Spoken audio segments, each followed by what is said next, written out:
Sí, us sembla, comencem doncs, la jornada d'avui.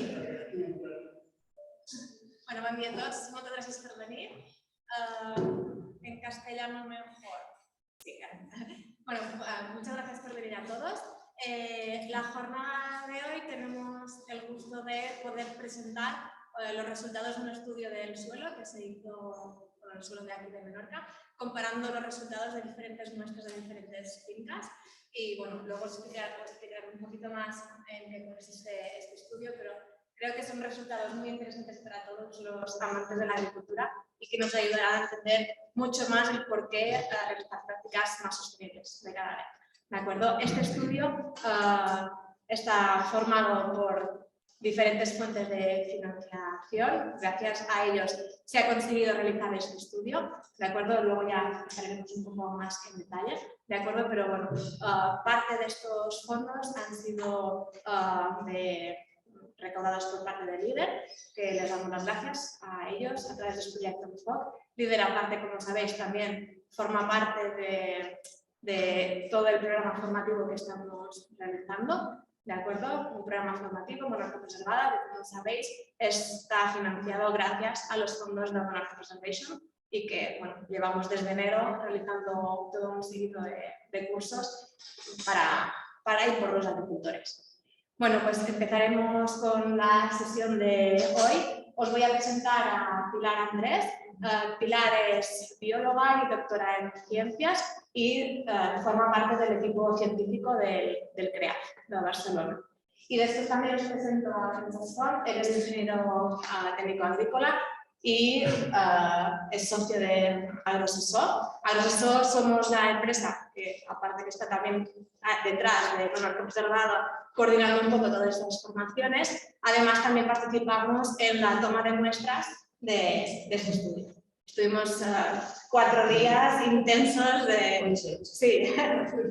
Bueno, hemos estado un montón de días en 2 campañas diferentes tomando las muestras de suelo para poder recoger estas muestras que después el equipo del CREAF ha procesado y ahora están saliendo poco a poco todos los resultados que después nos van a explicar. Primero de todo paso la palabra a Gonzalo, seguida de LEADER, que nos hará una pincelada de qué son estos fondos que forman parte de este proyecto y después ya daremos paso a Francesc, que nos pondrá un poco en contexto de dónde se han recogido estas muestras de suelo para que podamos diferenciar un poco el porqué y en qué consiste este estudio, y después ya daremos paso a Pilar, que entrará en detalle de cómo se ha hecho el estudio, de dónde se han tomado las muestras, todo el tema del muestreo y las conclusiones, resultados y conclusiones de este estudio, que creo que va a ser muy interesante para todos. Muchas gracias. Buen día a todos, o buenos días a todos. Os hablo en nombre del LEADER y 2 minutitos solo para explicar qué es MFOC. MFOC es un proyecto de cooperación LEADER. Los proyectos de cooperación no solo se hacen ni desde Menorca ni en Menorca, sino es un esfuerzo que Europa nos pide para que nos abramos a otros grupos y veamos qué se hace en otros grupos de la comunidad autónoma o del resto de España o de Europa, ¿no? Pueden ser interterritoriales o transnacionales. Y este lo promovió un grupo LEADER que tiene la sede en Ripoll, Ripollès, Gès, Bisaura, que coge 2 comarcas, ¿vale? Y se financia de fondos FEADER que gestiona el FOGAIBA en Baleares, igual que los fondos que la mayoría de explotaciones recibís, ¿no? Entonces, dentro de este proyecto hicimos diferentes actuaciones. Una que yo creo que fue bastante importante en ese momento fue una visita de todos los gerentes de Cataluña, del País Vasco y de un grupo de Francia, que son los grupos que formaban ENFOC. Vinieron a Menorca a hacer un intercambio de experiencias y hubo una mesa redonda en el Consell Insular que contó, yo creo que con dos personas importantes en el tema del cambio climático. Ramon Sans, que ha escrito varios libros sobre el colapso es evitable y la darrera oportunidad o la última oportunidad, de la editorial Octaedro, y que además para el grupo de Ripollès hizo una cosa que yo creo muy alabable, y es que hizo el cálculo a cada municipio de toda Cataluña, uno por uno, de lo que le costaría dejar de utilizar energías fósiles y pasar a renovables. El coste y el ahorro, para que se diera cuenta que no era un gasto, que era una inversión, porque la mayoría lo que se ahorraban era mucho mayor que lo que tenían que invertir, ¿no? Bueno, lo dejo como una pincelada. Y solo lo último deciros, pues que una de las últimas acciones ha sido una pequeña aportación, porque yo sé que el estudio de la doctora Pilar de Andrés ha necesitado una subvención mucho más grande. Hicimos una pequeña aportación desde el líder y queremos agradecer que gracias a Francesc Font y a Agora Assessors, que nos puso en contacto, pues hemos aportado nuestro granito de arena a este estudio que ahora la doctora, y bueno, agradeceros vuestra asistencia y sobre todo la asistencia a la doctora Pilar de Andrés. Gracias. Bueno, buen día, buenos días. Gracias, Gonzalo. Yo seré muy rápido también, pero quería poneros un poco en contexto de lo que vamos a contar hoy. Quiero deciros que nos hace muchísima ilusión cuando podemos presentar resultados. Nosotros hace 6, 7 años más o menos empezamos a participar en dos proyectos creo que muy importantes ya para Menorca. Uno es Son Felip, y miro hacia ahí porque aquí los ve el agricultor, y Morell también con Jaume. Y empezamos a pensar que lo que queríamos practicar aquí es lo que ya os hemos contado muchas veces, que es la agricultura regenerativa.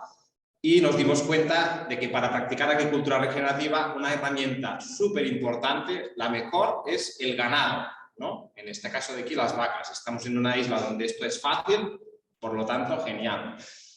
Y nos dimos cuenta de que aplicar agricultura regenerativa significa mejorar el suelo, regenerar el suelo. También nos lo hemos contado en otras sesiones y seguiremos dando la lata con todo esto de la regenerativa.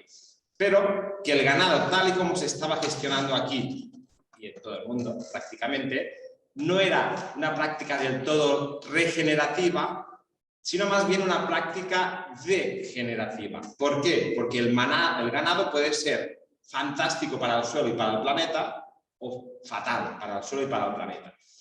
¿Qué cambia? ¿Qué son prácticas degenerativas? ¿Qué son prácticas que nos alejan de mejorar el suelo? Pues hay dos de muy claras. Una es labrar la tierra, que es algo que hacemos todos, lo hemos hecho muchos años, pero es una práctica que hace que el suelo cada vez esté peor de lo que está. Esto es así. También os lo hemos contado en otros cursos. Y otra es lo que se llama el sobrepastoreo. ¿Qué es el sobrepastoreo? Pues si vosotros tenéis o habéis tenido gallinas o habéis visto un gallinero, sabéis que si las gallinas están siempre en el mismo sitio, al cabo de unos días o unas semanas, el suelo queda como desnudo, ¿no? Esto es el sobrepastoreo. Tener los animales demasiado tiempo en el mismo sitio. La labrada y el sobrepastoreo son dos prácticas típicas de las explotaciones, las fincas, los llocs, donde se maneja ganado. Por lo tanto, queríamos ganado para mejorar el suelo, pero manejado de otra forma, para regenerar el suelo. La solución no es nada complicada en el fondo, que es minimizar o dejar de labrar. ¿Y cómo hacemos esto? Pues cultivando pastos que llamamos permanentes, sembrando un pasto y un forraje y que se queda ahí por muchos años, que es lo contrario de lo habitual, que es labro, preparo el suelo, siembro un ryegrass, lo que sea, cebada, lo que sea, avena, perdón, y luego pasto las vacas que están ahí un tiempo con lo que se llama pastoreo continuo, están por ahí comiendo 2 o 3 veces durante el año, y cuando se termina la sesión, pues vuelvo a labrar para volver a preparar el terreno. Esto es una práctica que no mejora el suelo. Pero si pones ahí unas plantas que están ahí durante 5, 10, 25 años y tú no tienes que labrar, preparar el terreno, abonar, bla, bla, bla, primero que bajas los costes, esto es fantástico, y segundo que es una práctica que va poco a poco mejorando el suelo. O esto es lo que hemos estado pensando, hoy lo verificaremos o no, pero de esto va la cosa. Y la otra práctica, que es el sobrepastoreo, que es meter los animales mucho tiempo ahí, y nos pasa como en el gallinero, pues ¿cómo lo hacemos? Pues metemos los animales poco tiempo, bastante densos, y los vamos moviendo cada día, o cada 2 días. O sea, lo que hacemos de diferente en estas fincas que hemos estudiado es sembrar pasturas permanentes que queden ahí, con plantas que no se mueren al cabo de un año, sino que viven muchos años, dactilofastuca, algunos tréboles, etc. Y manejar los animales de forma que cada día o cada 2 días o cada 3 días pues los metemos en un sitio, comen y se van. Y vuelven al sitio donde estaban cuando el suelo y las plantas están recuperadas. Al final, al margen de lo que veremos hoy, lo que sí podemos deciros es que de esta forma, cuando está implantada al cabo del tiempo, producimos más comida, reducimos los costes. Si producimos más comida, podemos tener más animales. Si tenemos más animales manejados de esta forma, regeneramos más el suelo, produciendo más comida. Y este es el círculo que conocemos que funciona en muchos sitios, que hace 7 años que estamos manejando aquí, pero que queríamos comprobarlo de alguna manera también científicamente. Con Pilar hace mucho tiempo que nos conocemos, hemos hecho estudios similares en viñas, bueno, en distintos cultivos de muchos sitios, y hubo la oportunidad hace un par de años, creo, más o menos, de medir, porque creemos mucho en la frase de medir para mejorar. Si no medimos, no tenemos ni idea de si estamos regenerando o degenerando el suelo, de si estamos capturando o emitiendo carbono. No tenemos ni idea de eso. Y cuando medimos, pues intentamos hacerlo siempre que podemos con la Pilar, con el CREAF, porque decimos un poco que son nuestros notarios, ¿no? De que echamos la data, de que mejoramos el suelo, pero bueno, lo interesante es que lo contrasten ellos. Hubo esta oportunidad con una financiación europea y, como bien ha dicho Gonzalo, pues nos quedó un poco corta y aquí vimos la oportunidad de empezar a trabajar con el líder, con el ENFOC, para completar este equipo de trabajo, para monitorizar los suelos, para saber realmente si estamos mejorando o no. Ya os avanzo que esto no va de un día para otro, que la agricultura regenerativa y estas prácticas regenerativas no es empiezo a hacer algo y al cabo de un año pues es la hostia, ni mucho menos, es un proceso. Pero lo interesante es el proceso en sí, lo interesante es que cada día estemos un poco mejor y no un poco peor, que es como veíamos que estábamos practicando una agricultura más convencional y un pastoreo más convencional. Esto para situaros. ¿Para qué hicimos? Pues no solo medimos nuestras fincas, sino que medimos nuestras fincas, Son Felipe y Morella, trabajando con este sistema y contrastándolas con fincas vecinas que han estado trabajando durante mucho tiempo con el pastoreo más convencional, digamos. Y este es el resultado que vamos a ver hoy, que esto ojalá que solo sea al principio, porque este proceso es muy largo y si vamos encontrando formas de monitorizar esto en el tiempo, es fantástico. ¿Vale? O sea que solo para situaros un poco, si luego tenéis alguna duda de manejo, pues podemos hablar de ello. Y bueno, creo, Pilar, que ya puedes tú empezar a contar, a enseñar el estudio.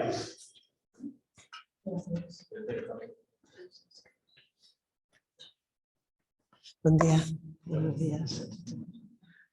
A ver si me coloco en algún sitio donde todos vean y donde yo pueda manejar la cosa. De acuerdo. Una cosa importante de decir, que ya lo ha insinuado Moisés, es que el suelo quizá es el elemento más lento.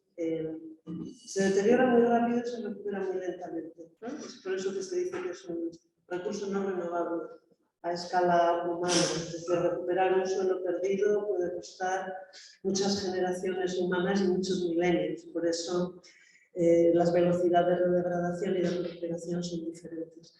Entonces, a mí me daba mucho miedo cuando empezamos a hacer este estudio que en principio se dice que los efectos de un cambio de gestión en el suelo, sobre todo en lo que respecta a carbono, pueden tardar como mínimo 4 años y que el cambio de gestión, o sea, la gestión que estábamos estudiando era muy nueva, o sea, llevaban 3 años, ¿no, Francesc? Eran 3 años, hemos dicho antes, que llevabais de transformación cuando hicimos... Más o menos, y ahora son 5, 6... Sí, pues, y entonces a mí me daba miedo que fuese demasiado temprano y que todavía no se hubiesen manifestado los efectos de ningún tipo, ¿no?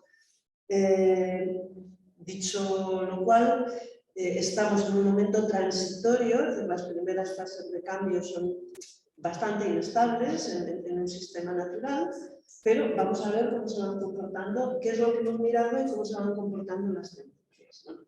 Bueno. En cuanto a zonas de trabajo, tenemos 3 zonas de trabajo, tenemos 2 zonas de trabajo, pero en realidad son, a ver si consigo, ya estamos con este jaleo, no sé dónde está. Okay. Tenemos una zona que está en Morella y tenemos otra zona que está por el área de San Felipe y del aparcamiento de la Cala, se llama, como yo. ¿Por qué hemos escogido estas 2 zonas? En realidad son 3 áreas de trabajo, pero en una, como todavía no se ha implementado ningún cambio de manejo, no la vamos a tratar aquí. Os la voy a presentar, pero no la vamos a tratar porque no tenemos nada con qué compararla. Tenemos el estado en el que está ahora, porque si se hace un cambio de manejo ya tenemos el referente de cómo estaba antes, ¿no? Tenemos una zona que está, como os digo, por San Felipe y la otra que está por Morella, en base, y son 15 parcelas que están distribuidas en base a 2 factores. Una es el tipo de manejo, como ha dicho Francesc, en 2 de las zonas, en la mitad de las parcelas están manejadas como se han manejado siempre, de forma intensiva, y lo que hay es parcelas de suelo totalmente comparable, que son las que se han cambiado el manejo hace 3 años. Por lo tanto, 2 tipos de manejo, el intensivo y el regenerativo. Y el otro tipo de factor que influyó en que decidiésemos trabajar en estos sitios es la geología del lugar. La geología marca el tipo de suelo que se va a desarrollar encima de la base y, por lo tanto, ya lo veréis, la capacidad de respuesta a un tratamiento. Cada tipo de suelo puede responder de una manera bastante diferente a otro, dependiendo de sus características intrínsecas, ¿no? Como os digo, geología. Mirad dónde tenemos los 2 lados. Este es el área de San Felipe y este es el área de Morella. Este es el mapa geológico general de la isla y la parte de Morella está en lo que se llama la Menorca Fosca, la Menorca Oscura, y la parte de San Felipe está en un río que es un taladro para montar el muestreo, porque prioritariamente es una zona que se llama geológicamente la Menorca Vermella, veis que está en rojo, pero también hay aquí una zona amarilla que son sedimentos cuaternarios. Os cuento la diferencia.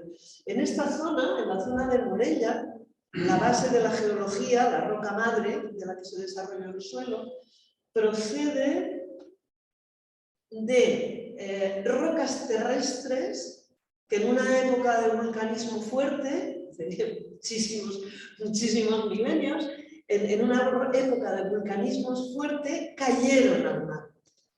Y dentro de este vulcanismo fuerte, como había roturas y se hacían fallas, emergieron rocas que eran volcánicas, hechas de transformación dentro de la Tierra, por ejemplo, granitos, ¿no? Hay rocas en la zona que son del centro de la Tierra que emergieron ahí.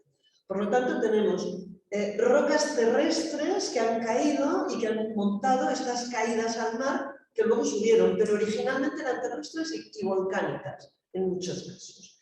Y en la zona de San Felipe lo que tenemos en su mayoría son rocas que se formaron debajo del agua marina. Se formaron dentro del agua del mar, son sedimentos que llevaban muchas conchas, con mucho carbonato de calcio, porque están hechos con sedimentos, cosas que se depositan en el fondo del mar, y en su mayoría están hechas por las closcas de los moluscos, y entonces son rocas carbonatadas que luego, cuando el mar se ha retirado, se han solidificado, ¿no? Pero tienen un origen marino.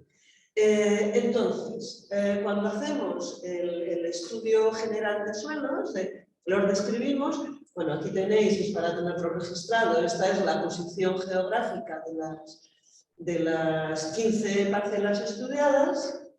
Estas son las que os digo, son estas fincas que están sobre un territorio altamente, son dunas y todavía no se ha pasado a la gestión regenerativa. Por lo tanto, no volveremos a hablar de ellas, salvo ahora para describiros un par de cosas.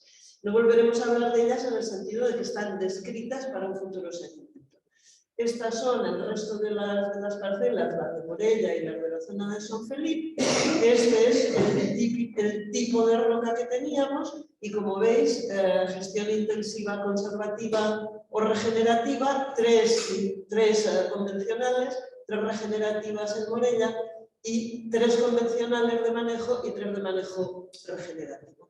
Como os decía, dependiendo del tipo de geología, que no quiero entrar en el tipo, no nos compete, se nos desarrollan suelos de tipo diferente, que es lo que estábamos buscando. Bien, escogidas estas zonas, por estos tipos que ya pensábamos que podrían dar diferencias en la respuesta al manejo, lo que hicimos es hacer 2 campañas de muestreo. Una en abril de 21 y la otra en septiembre de 2021.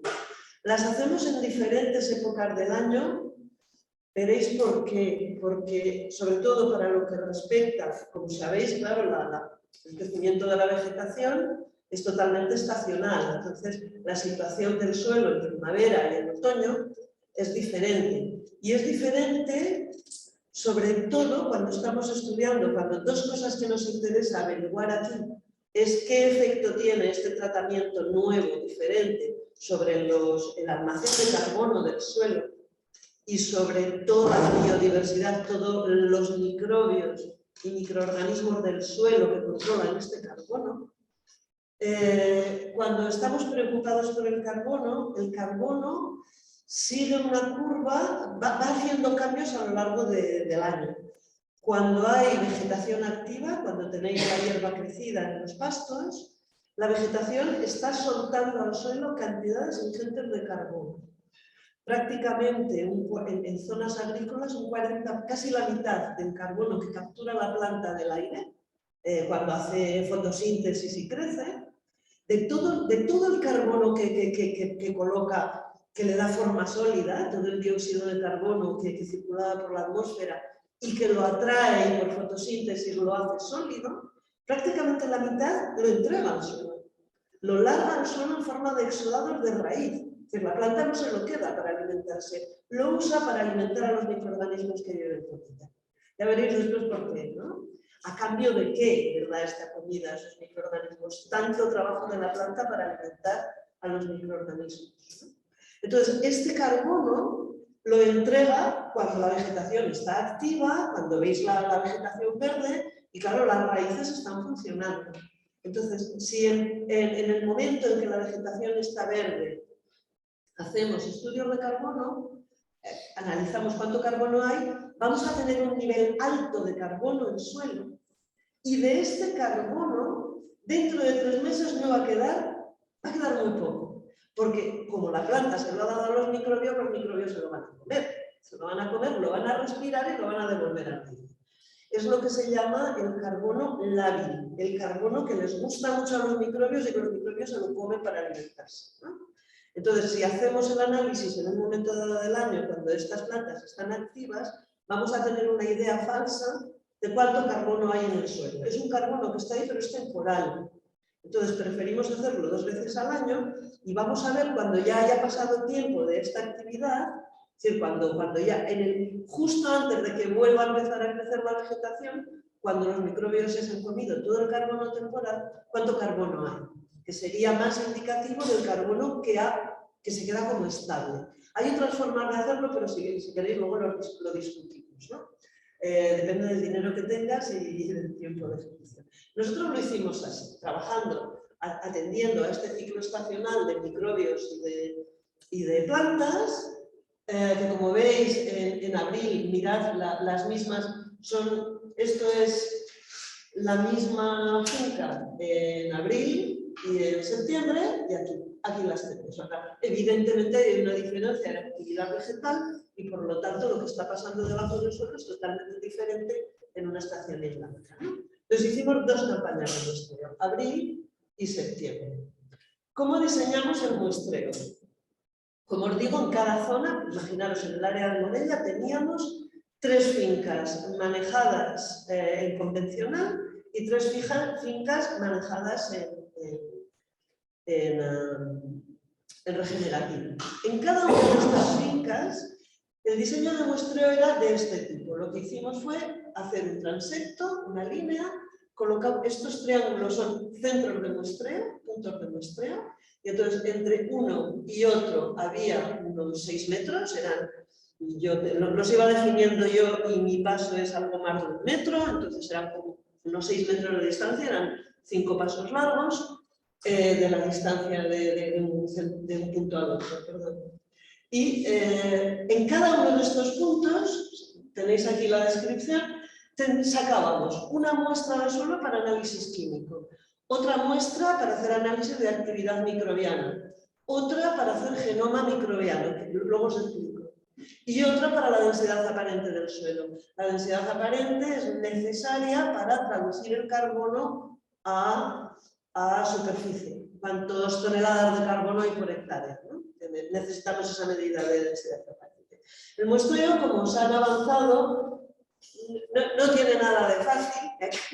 Alguien, de acuerdo, Jaime, que vino con nosotros, que algunos de los que nos acompañaron pensaban, vienen los chicos del suelo, van a coger una muestra, la meten en una bolsa y se la llevan. No, la cosa es complicada, ¿no? Es complicada, veis que usamos distintos tipos de material para, dependiendo de cada sonda, de cada muestra, para qué queremos cada uno de estos tipos de muestra, se usa un material diferente y es especialmente delicado la extracción para hacer los genes microbianos, es especialmente delicada para no contaminarla, ¿no? Como hay bacterias por todos los sitios y bueno, para no contaminar la toma de muestras.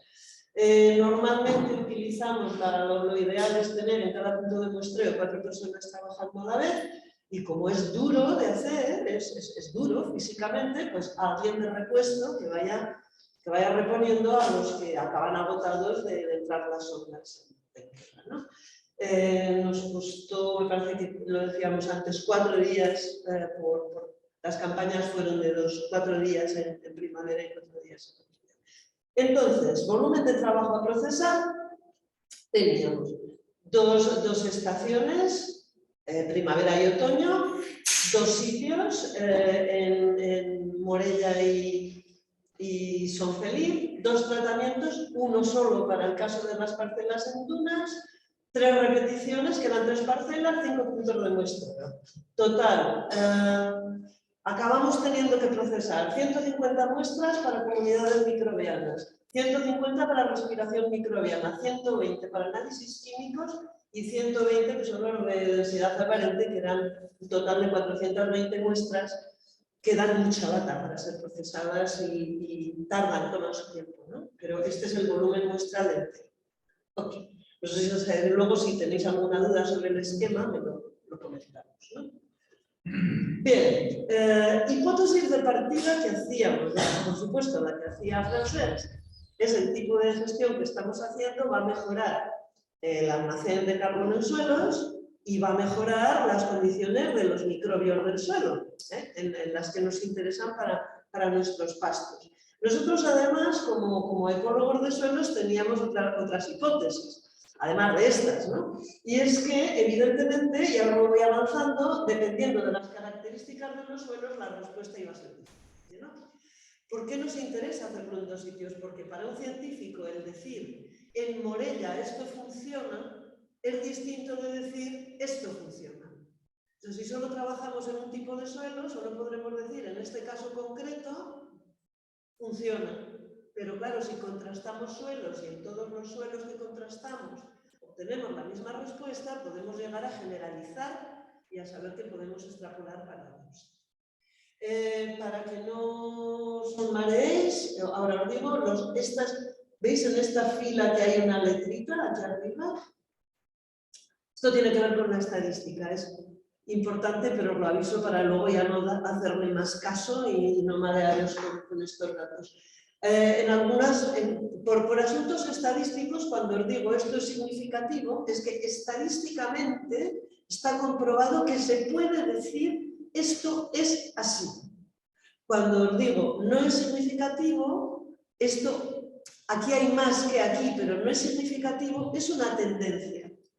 Es una tendencia que estadísticamente no hemos podido comprobar por el tipo de distribución de datos. Entonces, no os quiero marear más con esto, pero hay una diferencia entre significativo y tendencia. Hay una diferencia significativa o la tendencia indica que esto es diferente.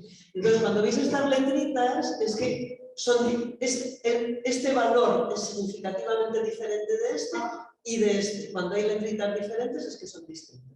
Por si acaso os escama la forma. Entonces, estas son las características generales de los suelos en los tres sitios. En Son Felipe, en Morella y en esa zona de dunas que está cerca del área de Son Felipe, ¿no?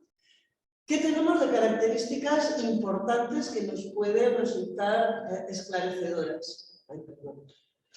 Por una parte, lo que tenemos es diferente contenido en arena en los suelos y esto es crucial para el carbono. En los suelos que tienen poca arena dan mucha lata para estabilizar el carbono que les estamos dando. O sea, cuando tenemos que hacer mejoras en cuanto a cantidad de carbono y a pedir dinero por secuestro de carbono en nuestro suelo, si tenemos un suelo arenoso, vamos a tener más problemas para cazar carbono que cuando lo tenemos de granulometría fina.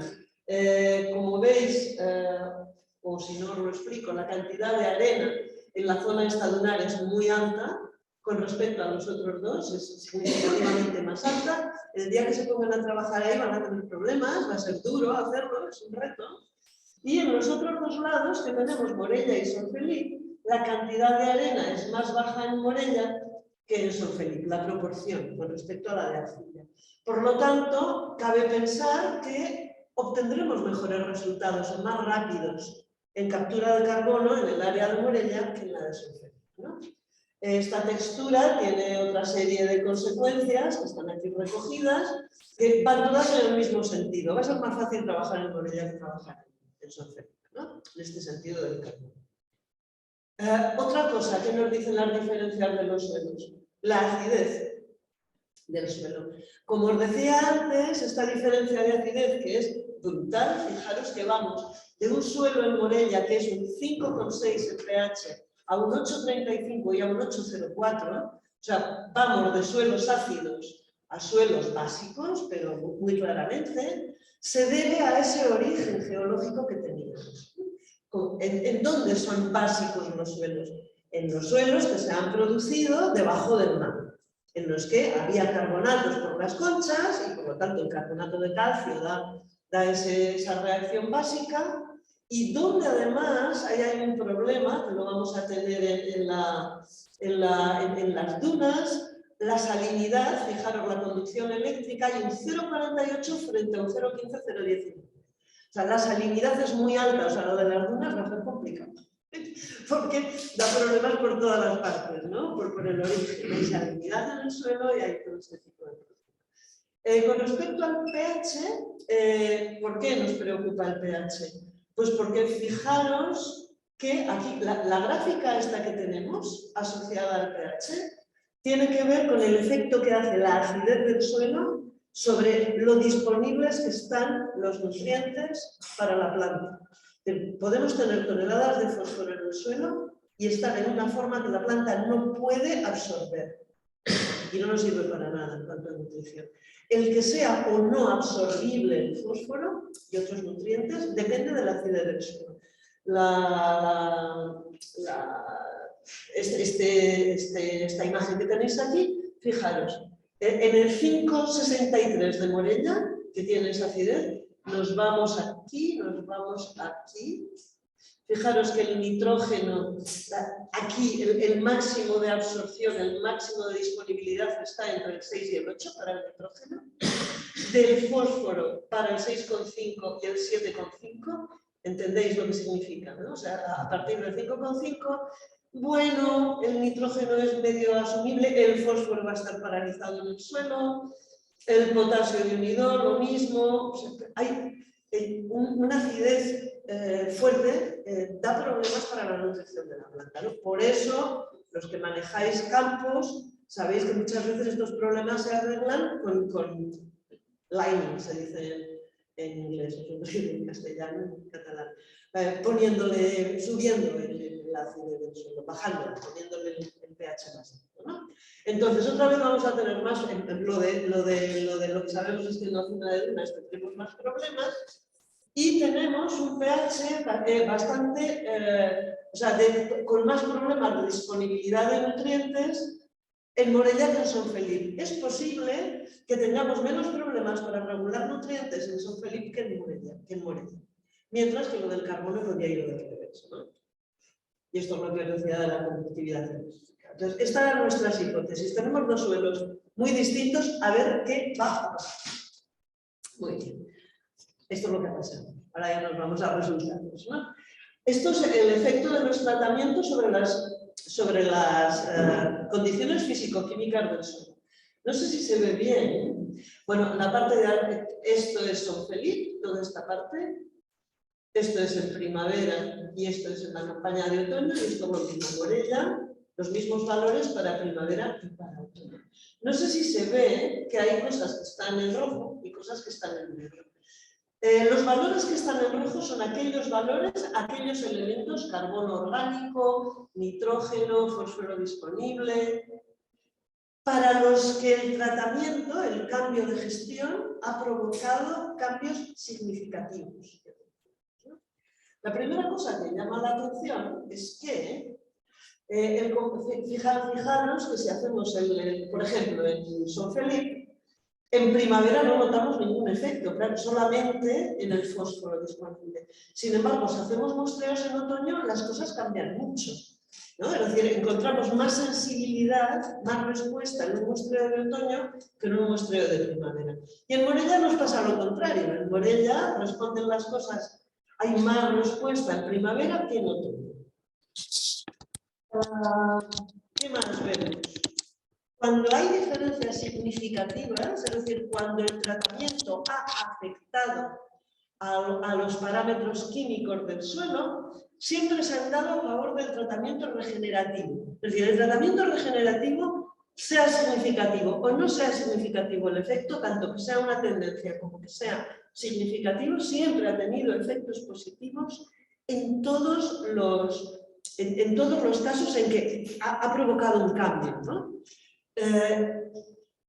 Y es especialmente visible, como nos habíamos imaginado, en Son Felipe, ¿no? En lo único que le decía antes a Francesc, que no lo acabamos de ver claro, es qué pasa con la relación calcio-magnesio, que en Son Felipe se nos va, fíjate, pasamos de un 8,4 a un 15,9. O sea, la relación entre el calcio y el magnesio sube tremendamente por manejo regenerativo y esto puede bloquear el magnesio. Entonces esto, como que os lo miréis. Pero eso es lo único. En el resto, todo el efecto del regenerativo es positivo. Y lo más importante para la pregunta inicial, fijaros el efecto sobre el carbono en suelo. En Son Felipe solo se observa en otoño este efecto. Este aumento significativo solo ocurre en otoño. En Morella está ocurriendo en primavera y en otoño, y siempre es significativo. Es decir, que podemos asegurar que en Morella ya está habiendo un secuestro activo y estable de carbono que es tanto más sorprendente cuanto que solo hacía 2 años y pico, 3 años que había empezado el tratamiento. Está funcionando muy bien el cambio regenerativo en Morella, en cuanto a hay más carbono en el suelo, en el regenerativo que en el otro, que en el convencional, y en Son Felipe todavía, si es significativo en otoño, no está todo el año, por lo tanto apunta maneras, apunta muy buenas maneras, pero como nos teníamos, Son Felipe tarda más en reaccionar, ¿no? ya era previsible. Esto en cuanto a características física-químicas y este secuestro de carbono. Nos vamos al tratamiento de las comunidades microbianas, que como os decía, por una parte están altamente relacionadas, son las que manejan todo el carbono en el suelo. El hecho de que el carbono se quede en suelo o salga tiene que ver por una parte con las características minerales del suelo, lo que os decía de que tenga más o menos finos, más o menos arcilla, pero tiene sobre todo que ver con la estructura del suelo.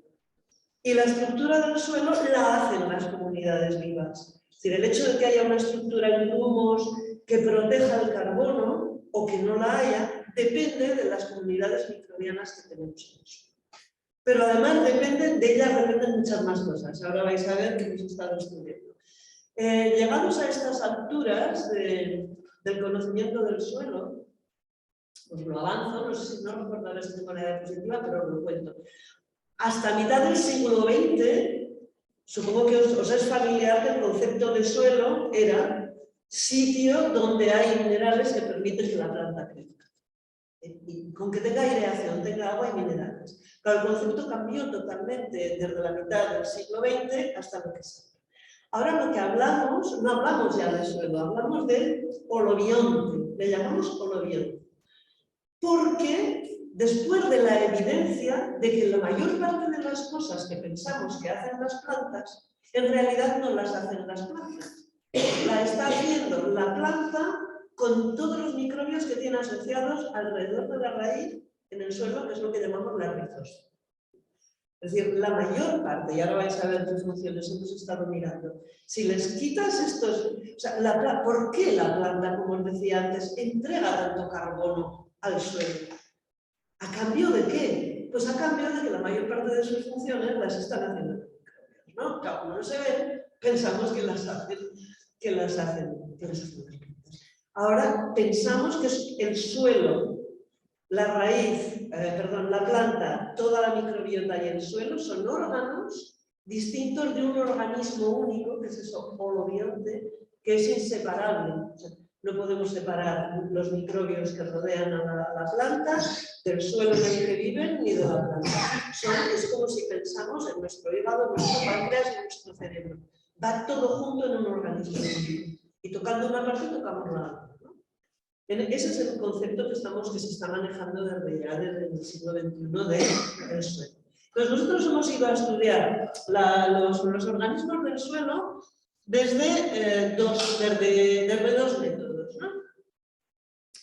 Uno es el microRESP, que tenéis aquí, que consiste en extraes, o sea, haces una solución del suelo que tiene todos los microorganismos dentro, y los colocas en sitios, en unos pocillos, donde has colocado formas de carbono diferentes. Es decir, el carbono, la materia orgánica, puede estar en formas químicas muy distintas. Unas semidescomponenadas, otras son azúcares, son aminoácidos, son ciclos, son distintos tipos de formas químicas. Y entonces lo que hacemos es colocar soluciones en agua del suelo con microbios en pocillos que tienen diferentes sustratos para que ellos coman y medir cuánto respira cada pocillo. En la respiración, el dióxido de carbono que respiran es equivalente a la actividad, o sea, te indica cuánto comen. Y en definitiva, cuántos bichos hay, cuánto de activos son y qué comida prefieren. Si van a degradar más los azúcares o si van a reciclar mejor aminoácidos. Y esto tiene que ver con la madurez que os decía del carbono, con lo fácil o difícil que es de manejar el carbono.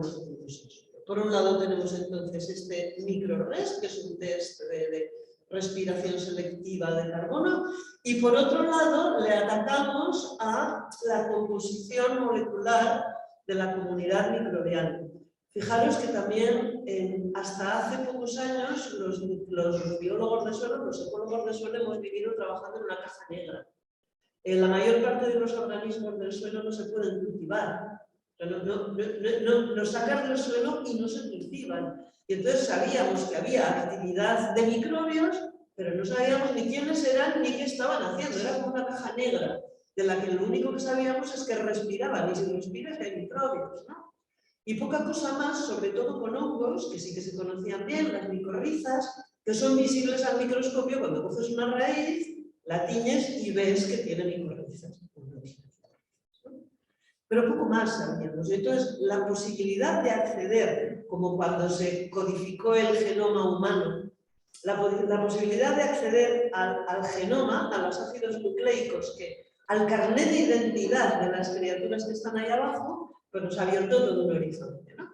Entonces, el tipo de análisis molecular que se hizo aquí, para los curiosos del tema, se extraen del suelo todo el ácido nucleico y se seleccionan por algo que a todos nos suena desafortunadamente desde la COVID, se hacen PCRs sobre zonas concretas de los microbios que hay en el suelo, y lo que se define, para que no se extrañe después cuando lo veáis en resultados, son las OTUs. Es decir, como que no conocemos todavía. Lo que se consigue así, para decirlo de alguna manera, son que en tu muestra tienes un montón de carnets de identidad diferentes. O sea, es como si de repente consiguieses todos los carnets de identidad de todas las especies de microbios que hay en el suelo. Los tienes en el análisis.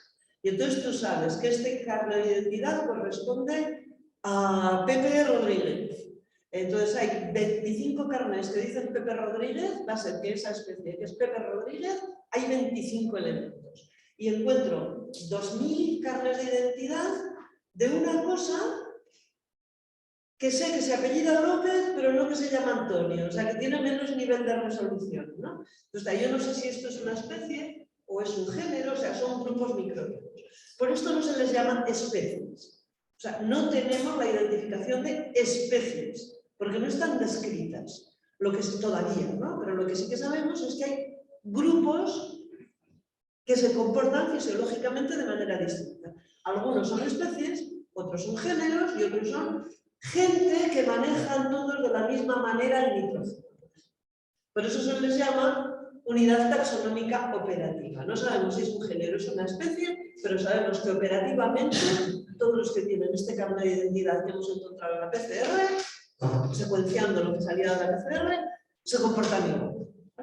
Y esto lo vamos a tener como biodiversidad microbiana, las OTUs, grupos de microbios que hacen cosas concretas cada uno. Y esto se puede tratar de una manera muy interesante, que veréis lo que hemos ido encontrando. Si vemos, aquí volvemos a tener la misma estructura que antes. Está Son Felipe y Morella en primavera, en otoño y en intensivo y en regenerativo, ¿vale? Si atendemos al aprovechamiento del sustrato, como os decíamos, de la respiración, al número de operaciones, al número de unidades taxonómicas y a la relación hongos-bacterias, nos llevamos una terrible desilusión porque nada es coherente. O sea, nada parece indicar, únicamente hay. Y además, cuando hay algún cambio significativo, como es este caso, va en contra de, o sea, parece que lo regenerativo disminuye significativamente el número de unidades funcionales. Tenemos aquí 658 y aquí 525. Está en rojo, significativo. ¿Vale? Y aquí tenemos lo mismo en Morella. O sea, el regenerativo tiene menos números de unidades funcionales microbianas. Y el resto ni responde. Uy, qué pena. Vámonos a ver quiénes son y qué es lo que dicen.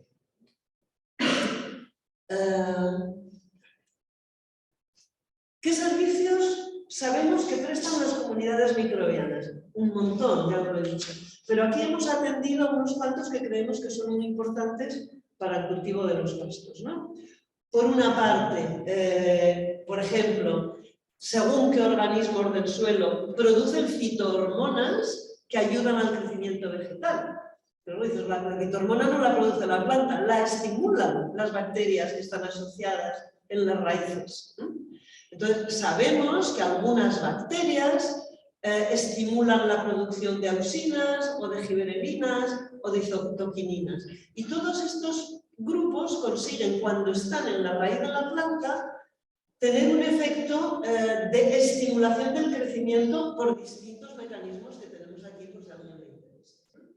Hay otros grupos bacterianos que cuando están presentes en la raíz, sabemos que están produciendo sustancias que ayudan a que la planta soporte el estrés. Hay grupos que ayudan a capturar nutrientes. Hay grupos que ayudan a combatir lo que podría ser la toxicidad por según qué metales que pueden estar en piensos o que entran, por ejemplo, en viñedos, el cobre, ¿no? O por ejemplo en ganado, cosas que entran si se está trabajando con alimentación, con piensos que llevan en muchos casos metales pesados, pues que la planta, si esos metales están en el suelo, sean más tolerantes. Hay otras bacterias que ayudan a que la planta tolere la salinidad y no se espachurre. Otras a capturar el hierro y a biofertilizar. Hay otras que hacen a la planta resistente contra la sequía. ¿Vale? O sea, tenemos un montón de bacterias que pueden ayudar a todo esto. Entonces, ¿qué hemos hecho? ¿Qué se ha hecho? Es sumar todas las unidades taxonómicas que tienen estas características. Es decir, de todas las que tenemos, ¿qué porcentaje de ellas tienen capacidad de protección o de adaptación al estrés? Y luego hay otra, que no lo he escrito ahí, pero que la vais a ver aquí, que es que hay algunas bacterias que ayudan a que la planta se proteja contra enfermedades.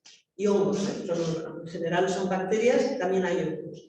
Que sea capaz de resistir con más eficiencia a nemátodos, a plagas por nemátodos, que sean más capaces de ayudar a la planta a que no le ataquen los insectos y que la planta sea más resistente a hongos, por ejemplo. Entonces, ¿qué hacemos? Sumamos todas las unidades que corresponden. ¿Cuántos carnes de identidad?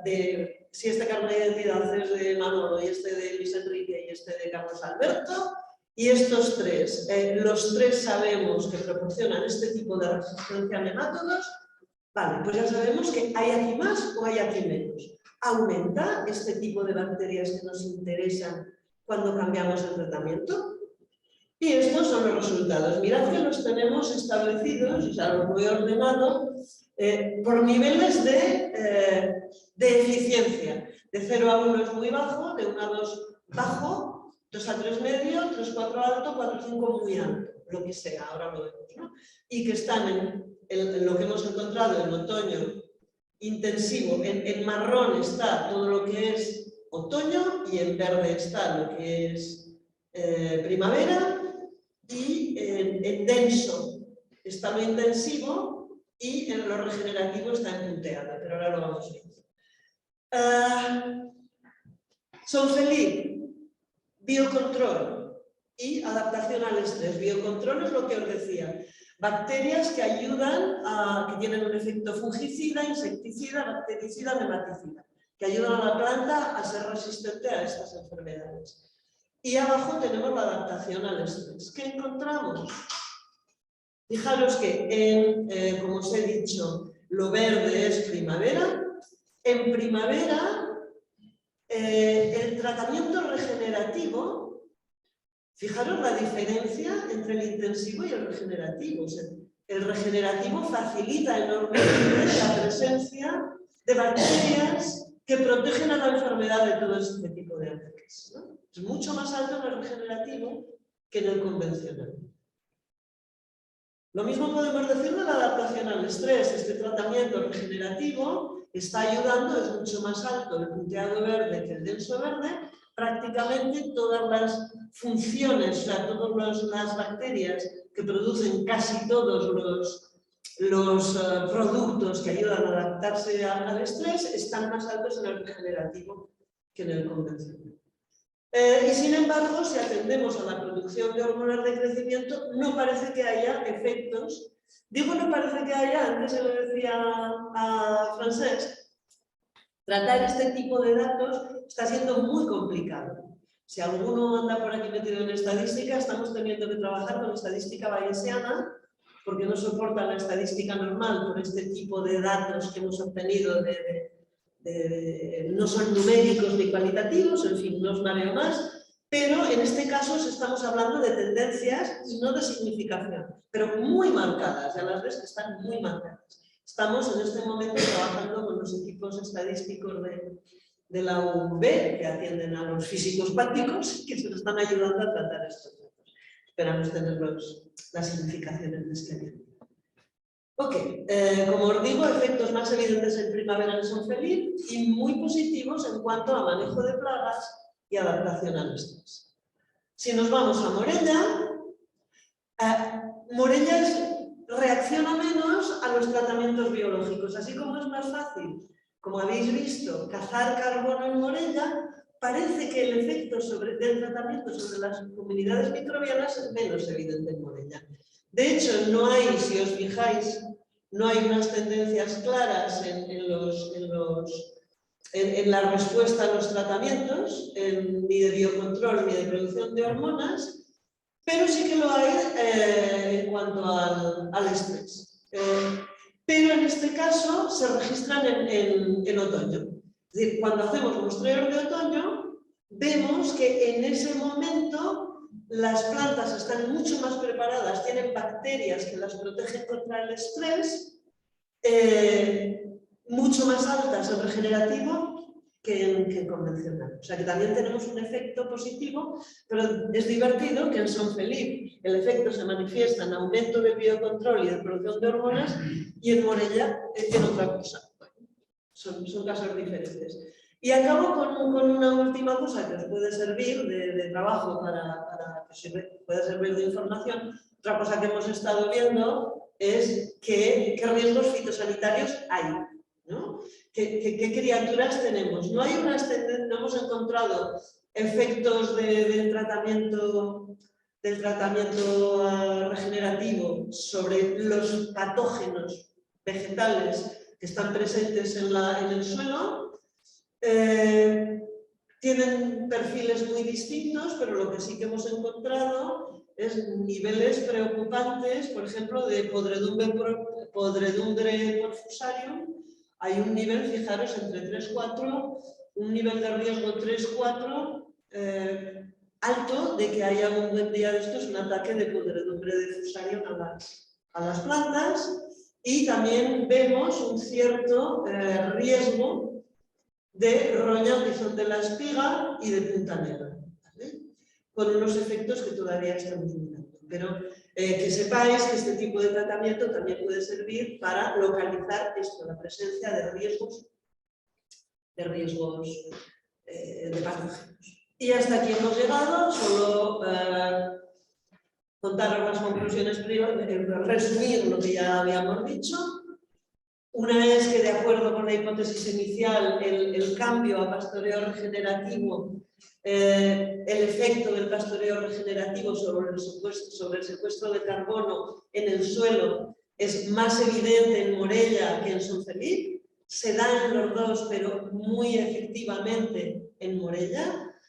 Es muy llamativo que esto haya ocurrido en tan poco espacio de tiempo en Morella. Aumentan los stocks de carbono y su calidad. Esto no lo hemos mencionado, pero la calidad del carbono que hay en Morella, en el suelo, tiene una relación carbono-nitrógeno más alta que en Son Felipe.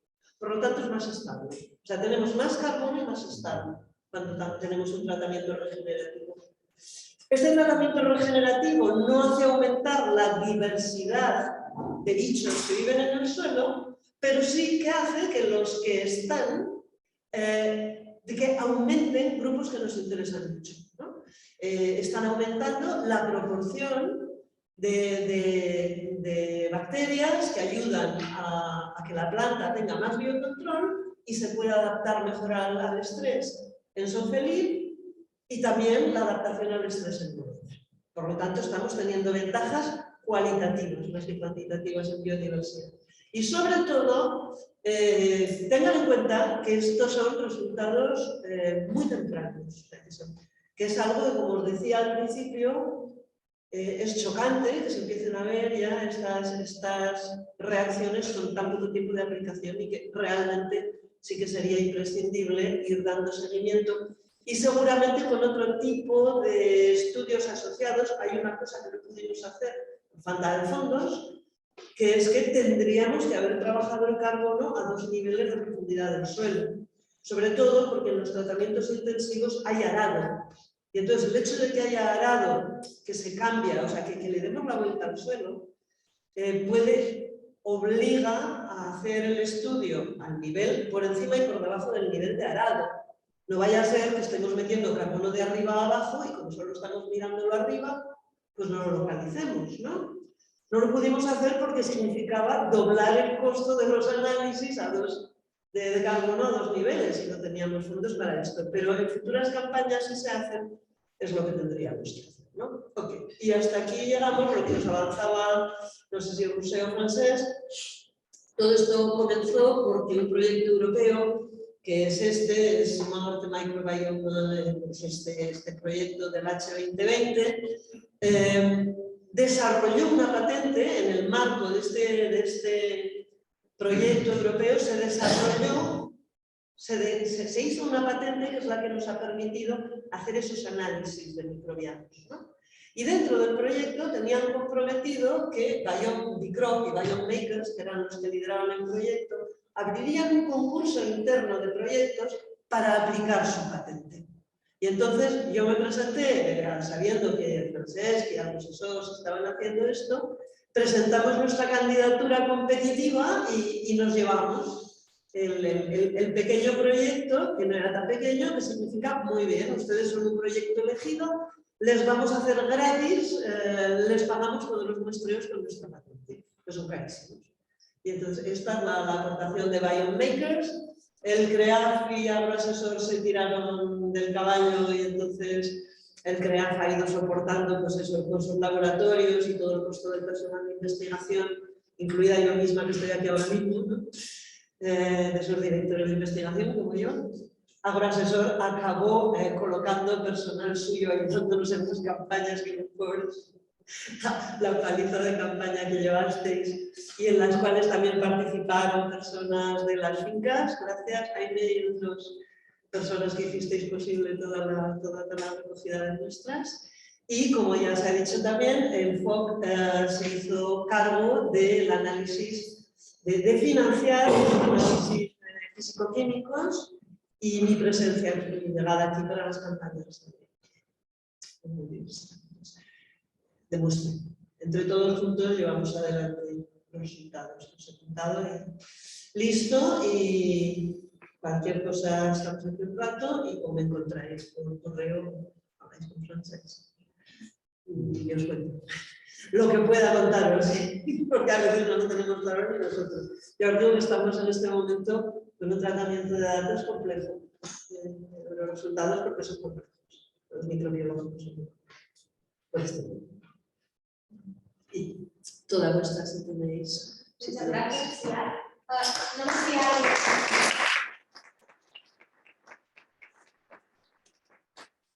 Si alguien tiene alguna pregunta que quiera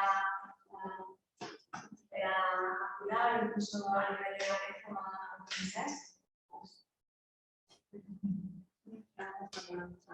Y además tenemos máquinas que se llaman de siembra directa, que son máquinas para sembrar encima del terreno que no está labrado.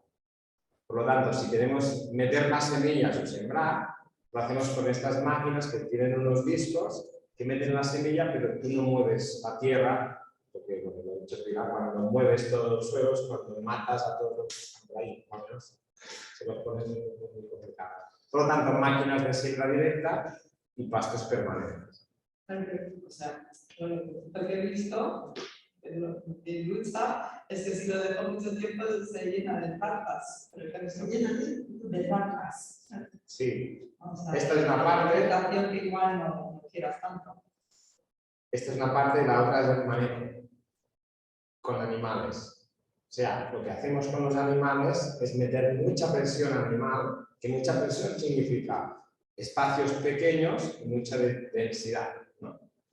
Y los animales, pues con lo que comen, con lo que pisan, con lo que gestionan, controlan este tipo de cosas, ¿vale? O sea, son la combinación de las dos cosas. Estamos hablando hoy de pastos, no de olivos, ni huertos, ni otra cosa, ¿eh? Similar, pero otra cosa. Si no tienes animales, pues lo que hacemos siempre hablamos de que las hierbas se pueden controlar mecánicamente o biológicamente. Biológicamente, con los animales, mecánicamente se pueden controlar. ¿Sí? Las máquinas Jo vull demanar si pots dir que les plantes perennes són interessants i un preu que es pugui assumir per començar a provar això. I després també hi ha una màquina que nosaltres també diem que és un producte de cereal, de blat, i clar, sembra intentant recollir després el gra, sembra si ara bé, o sí, que això es dedica a llaurar cada. Vale. Te respondo sin meternos. O sea, primero te diré que en caso de pastos, estas máquinas de siembra directa funcionan súper bien. Cuando nos metemos en producción de grano, y sobre todo de grano para uso alimentario, para alimentar a las personas, con lo cual tiene que estar muy limpio y tener bastante proteína. Con siembra directa no lo hacemos. En estos casos hacemos unas pequeñas labradas, 2, y luego sembramos encima con una sembradora normal o así. Porque si no, la competencia con las malas hierbas pues nos complica bastante. ¿Vale? Esto en caso de pastos. Estas máquinas de siembra directa, ahora que sepamos, tenemos la nuestra, que normalmente no hacemos trabajos parados porque es una máquina inmensa, que ya tenemos trabajo a salir de la finca, es una John Deere de estas americanas. Pero hay una alternativa súper buena, que funciona súper bien y al abasto de todos. Y no solo ahí. Y es sembrar con un embudo, es sembrar la semilla por encima. O sea, si tenemos máquinas de siembra directa es fantástico con los discos, pero si no la tenemos, sembramos a voleo, que se dice, que es un trozo pequeño a mano y sino con un embudo, con un abicón. Si tenemos la semilla, aunque haya cubierta vegetal, pastos, rastrojos, y nos llueve después, es importante, la semilla pues baja, toca el suelo y germina en una granja. O sea, si no hay siembra directa, aquí tienes una solución. Las mezclas, pues lo primero que hacemos es, lo ha contado un poco Pilar, analizamos el suelo. Hay muchas plantas que viven mejor con pH y hay otras que viven mejor con otro pH. Si tenemos un pH de 8.5, pondremos un tipo de plantas, y si es de 5.3 otro. Pero por lo general vamos a buscar una mezcla de leguminosas, donde utilizamos peza, trébol, esparceta. Incluso algunas son anuales, pero las dejamos semillar para que se vayan reproduciendo.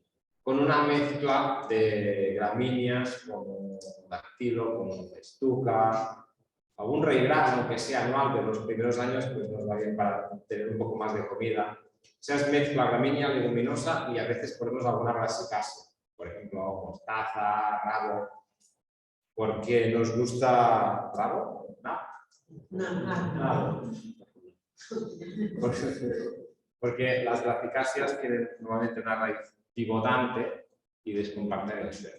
Por lo tanto, es una mezcla de estas tres. A veces metemos 15 plantas distintas, a veces metemos 7. Cuando podemos, compramos incluso mezclas comerciales. Y aquí hay, pues, la cooperativa, en distintas tiendas de aquí se venden semillas de fitó, de intersemilla, de certiprado.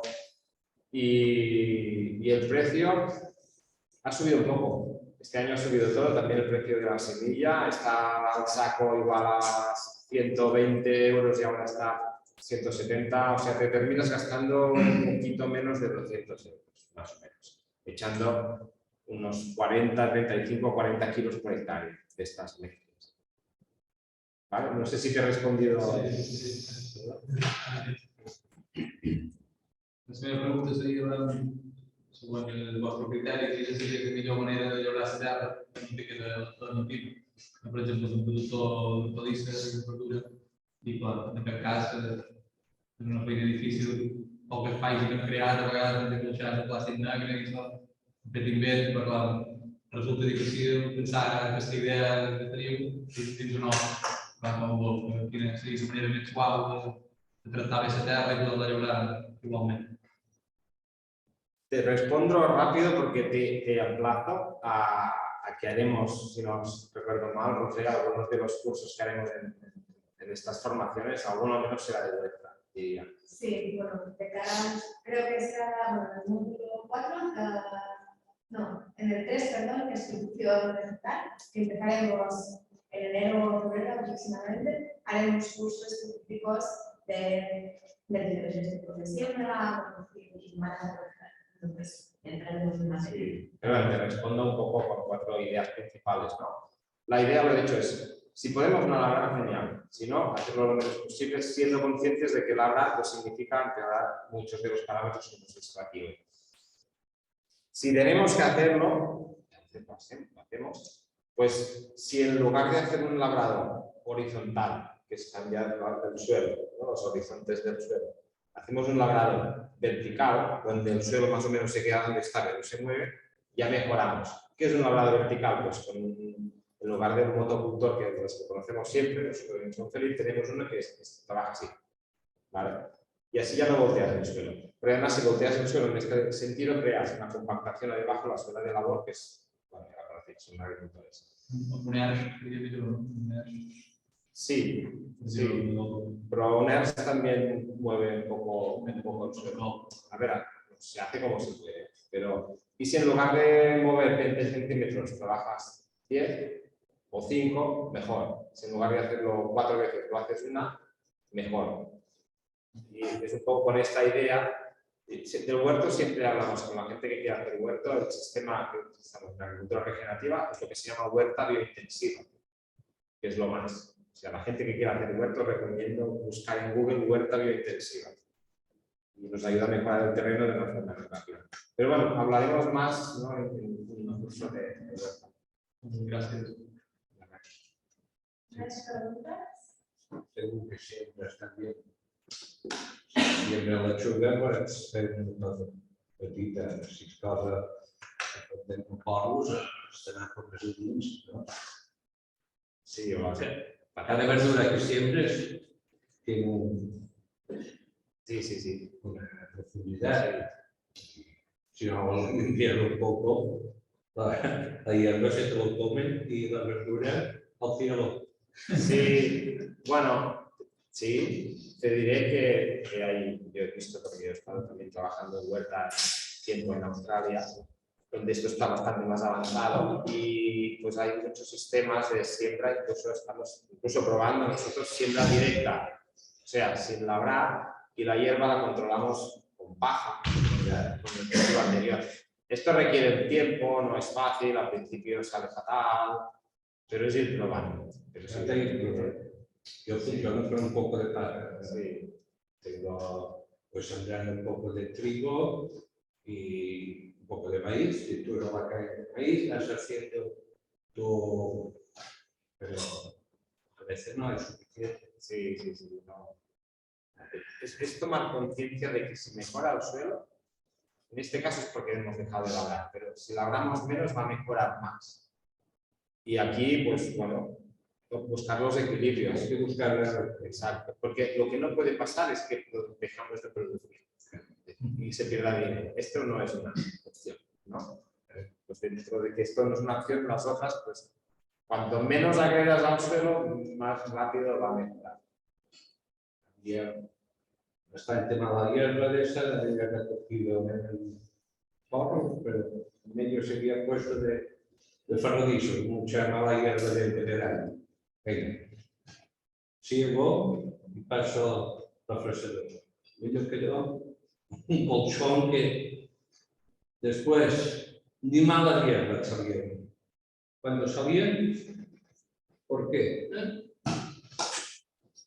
Había suficiente materia orgánica y bichos que ni malas hierbas salían. Y estaba así, Impresionante. Sí, no. Bueno, es que a medida que mejora el suelo, Se trituró. Que no me espalda todo. Pero sí, si sobre la hierba se gana, podía sembrar, sí, también. Pero sí, hay que ir probando. sí, la hierba se gana, podía sembrarse también, según qué. Sí, nosotros lo hacemos. Sí. Bueno, cada suelo también es distinto. Bien. Bueno, la cuestión es entender un poco todo esto, si se pretende mejorar el suelo y cómo se mejora y cómo no se mejora y hacer lo que se puede. Bueno, ¿alguna pregunta más? Bueno, pues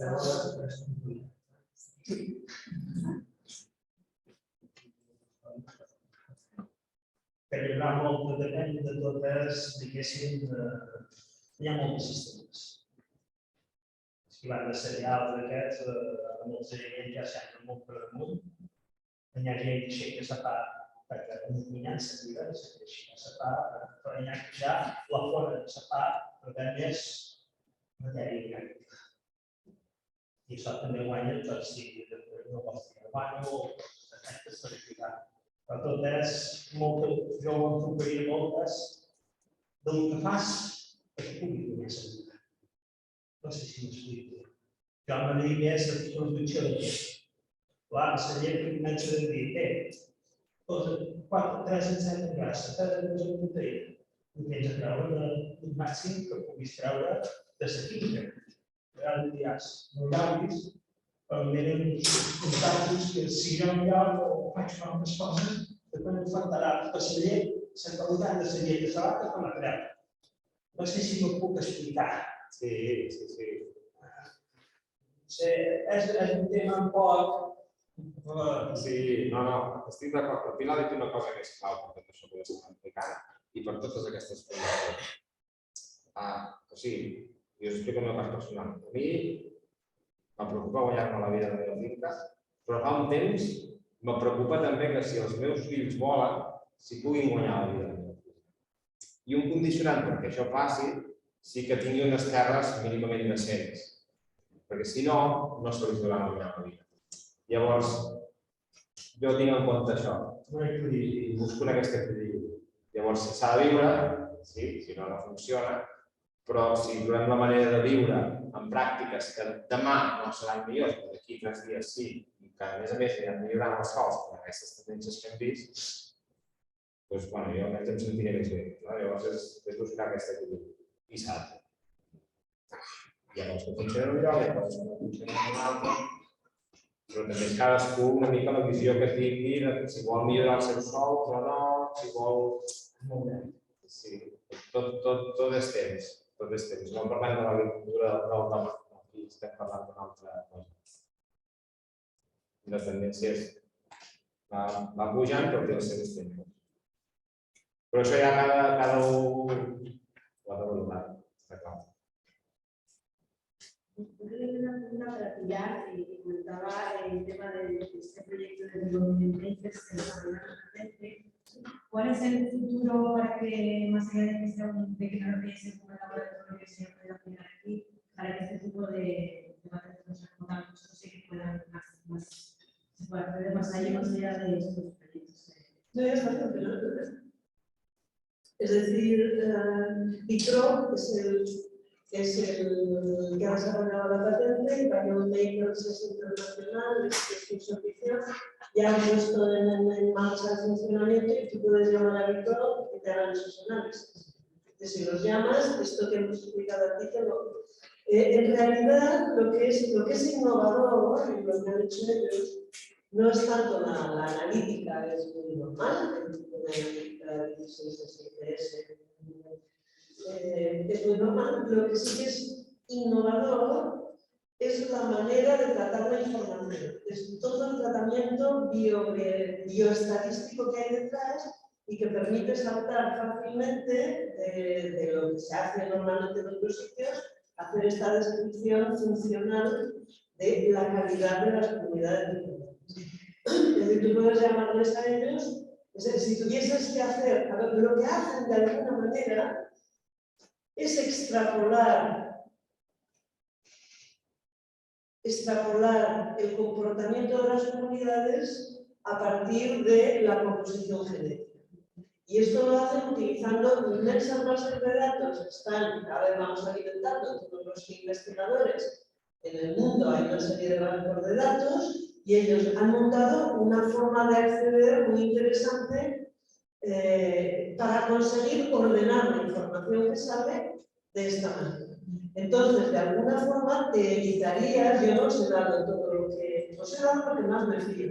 Es decir, ellos cuando te entregan el informe, si te entregan a el informe, te darían no solo lo que yo te he explicado, sino a lo mejor potencial para que haya, o sea, ¿cuánta disponibilidad de nitrógeno hay en el suelo? ¿Cuánta disponibilidad de magnesio? ¿Cuánta disponibilidad de no sé? Yo en ese caso no me fío y por eso no os lo he dado. Yo sí puedo hacer el análisis químico a la vez de fiomas y no te voy a marear en el porqué. O sea, una cosa es que la comunidad microbiana lo pueda tener disponible y otra cosa que si el material geológico no lo tenía, al rol. Es decir, no me acabo de fiar de según qué extrapolaciones que hago. Todas las que os he hecho sí que me fío. Y entonces, claro, consiguen dar una información muy amplia de fertilidad para el productor o al ganadero a un precio que si lo tuviesen que hacer de otra manera no son baratas. Estas muestras van por los casi 300 euros cada una en el mercado. Yo porque las pido en masa, si las pido en masa pues me salen más baratas, ¿no? Pero bueno, está disponible. Por una parte está la patente, que por ahí la tengo, que ya está emitida, y por otra parte, pues llamas allí y negocias con el director técnico a qué precio te dejan y cómo te hace eso, ya está. Ya está. Si buscas Biome Makers encontrarás, hay un montón de delegaciones porque es internacional, está por todo el mundo, pero hay una delegación aquí en España que es una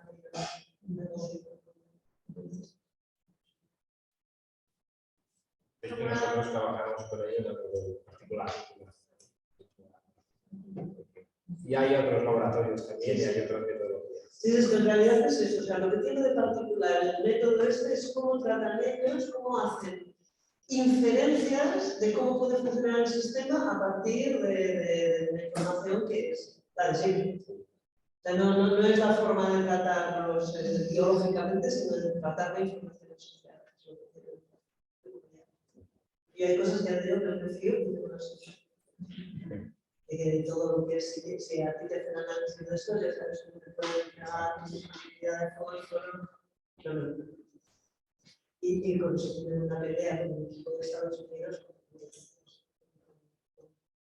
por mismo, por eso. Sí, bueno, es pilas. Sí, exacto, pero hay cosas en que yo creo que se puede hacer esa extrapolación. En las que os he presentado yo confío. Otras que dan, no confío, porque no me creo. La forma en que hacen la extrapolación, yo no me la creo. Hay muchos más factores que no tienen en cuenta. Entonces, que finalmente necesito hacer el análisis químico para saber cuánto fósforo total tengo y si tengo bacterias mobilizadoras, vale. Pero sobre el fósforo total tendré más disponibilidad. Pero si no tengo el fósforo total, no me dice nada de bacterias mobilizadoras para saber que hay más fósforo. No. Entonces, algunas cosas hacen falta análisis complementario, ¿sabes? Y con esto van teniendo unas cuencas muy grandes con no feeder, que es el gran cerebro microbiológico que se hace aquí con esto de corona. Han tenido unas broncas más. Yo estoy en medio de la discusión entre las dos partes, pero bueno, vamos progresando y haciendo lo que se puede, porque, a ver, yo por ejemplo ahora, nosotros estamos trabajando ahora, cuando hacemos microbiología de suelos, estamos trabajando de una manera que se llama shotgun, ¿no? Es disparo de pistola. Entonces, esto lo que hace es romper todo el genoma entero, el genoma microbiano entero, y lo que te da es genes funcionales. Es decir, tú no sabes cómo se llama que hay Pepito o Manolito, pero sí que tienes genes funcionales que sabes qué es las comunidades que tienes, qué funciones pueden desarrollar. Si tienen un gen que los hace aptos para hacer transformación de la amonio, es que ese suelo puede hacer transformación de la amonio. Yo estoy trabajando cada vez más con otras formas, pero también el otro día tuve una discusión bastante gloriosa con un colega que tampoco se puede decir, claro, estamos en una discusión continua. Pero si haces el shotgun es más caro. Un poco lo que decía él, ¿no? ¿Cómo hacemos para acercarnos con la disponibilidad económica y ya está, cuánto dinero tenemos, qué fondos tenemos y cómo nos podemos aproximar. Una negociación entre precisión y costo. Bueno, alguna pregunta més? No? Bueno, doncs, des d'aquí volem agrair sobretot per les exposicions de les cites que fan les portes per modelistes nostres, perquè sou uns quants que vau participar en aquest estudi i ens vau ajudar en les guies de recollida de mostra. Moltes gràcies a tots vosaltres, perquè no hauria estat possible poder fer aquest estudi.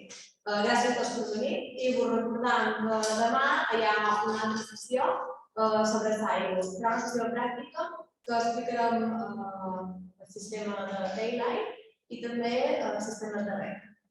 Es pot demà al programa Sant Felip, comença a les 10:30, hem quedat en l'Esparking del Milà, a les 10:30 possiblement la recollia de la porta i serà de les matí. Farà tarda de Freds d'Asfalt i també de Fernando Salom de Hyper, que ens explicarà diferents sistemes de rec. Per tant, tots els convidats a venir. I després ja la setmana que ve us continuarem ja amb nosaltres com cada setmana, perquè la setmana que ve hi haurà més sessions, sessió pràctica de SAI en aquest cas, que participarà el GOT i també participarà l'Agustín Rodríguez, que és el director del Centre de Geologia de Menorca. Us explicaran també estudis sobre com tenim els aqüífers aquí a Menorca per sobre els recursos dels quals disposem.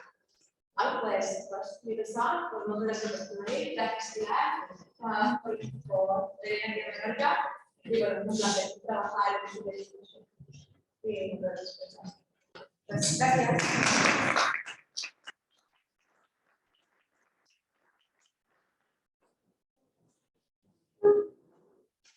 ¿Es que ahora está bien, verdad?